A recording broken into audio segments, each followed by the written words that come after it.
Welcome back to the Garden Report. We're here for part two. We're going to talk about funerals and Game 7s.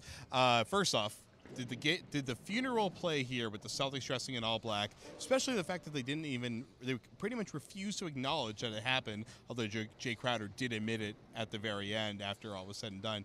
Did that backfire on Boston? I don't think it necessarily backfired. We know that these two teams don't necessarily have the warm fuzzies for each other, so I just thought it was something that whatever Boston needed to do to motivate themselves, they did it, and I'm sure Washington, yes, they said that that motivated them a little bit, but how much can it really motivate you going onto the court? And Boston played a pretty good game, specifically in the fourth quarter. Didn't shoot well, but got it going. But I don't think it played that much of a factor in terms of who won, who lost, any runs. I don't think it played too much of a factor.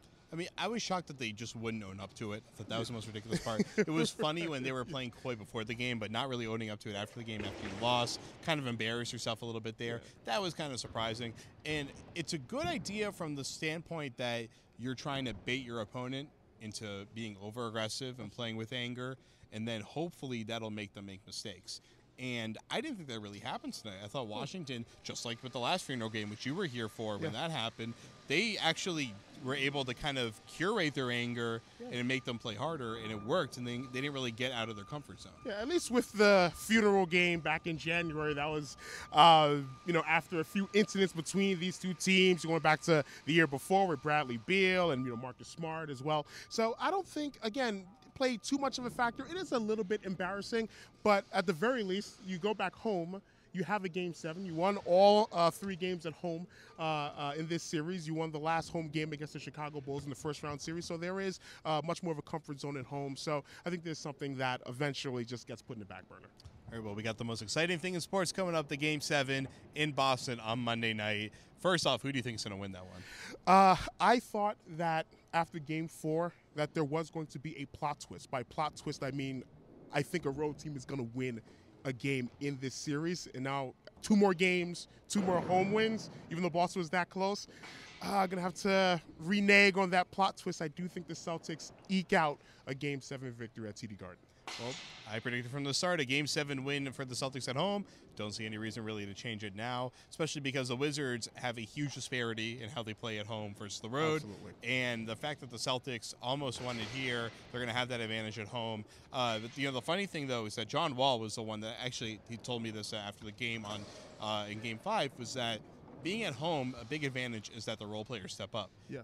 But tonight, they didn't score any of the points. No, not really. This was the lowest bench scoring total in a game with 2 teams combined since the Celtics Game 7 loss to the LA Lakers in 2010 in the NBA Finals. Wow. This was purely a superstar game. I think in the second half, Bradley Beal and John Wall scored almost all the Wizards' points, and Markieff Morris had some of them. Yeah. He had a great game, by the way. I still can't believe what he's doing after having a really severe ankle sprain just like a week and a half ago. That's incredible. But I think the point I'm trying to make here, if I'm still awake, is that that little home court advantage for the Wizards, where it's a role player stepping up, I think that was kind of proven to be not necessarily the case for tonight. Does that bode well better for them to try to pull this one off in Boston? I think it bodes well for Boston.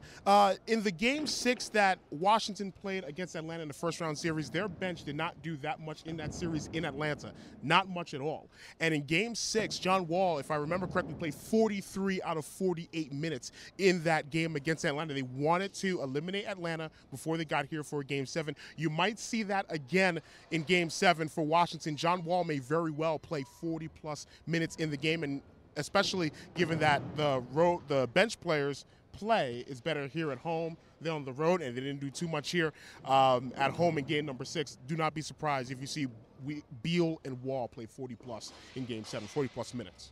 I'm thinking 45-plus. I'm thinking they don't see the bench at all. They've been playing 40-plus. They may not. I mean, John Wall sat at the start of the fourth quarter, and people on Twitter were freaking out. Like 2 minutes in, like, where the hell is John Wall? He finally showed up at the 10-minute mark. It's going to be interesting. It's going to be Game 7. It's going to be incredible. Like Isaiah Thomas said, it's where legends are born. So we'll see you then after Game 7. Thank you so much for coming on the show with me. It's been a great one. Where can we find you on Twitter, by the way? Yes, I am Koiki, KOIKI_sports, SPORT. And our website is alotsofsportstalk.com. find me at Jared Weiss NBA. You can find me on CLNS Media Network and Celtics blog. You can find this show on the CLNS Media Network YouTube channel. We will see you after Game 7, where the Celtics are either setting up a Eastern Conference Finals against Cleveland Cavaliers or packing their bags so this guy can go cover the conference finals. Thank you for watching. We'll see you next time on the Garden Report postgame show.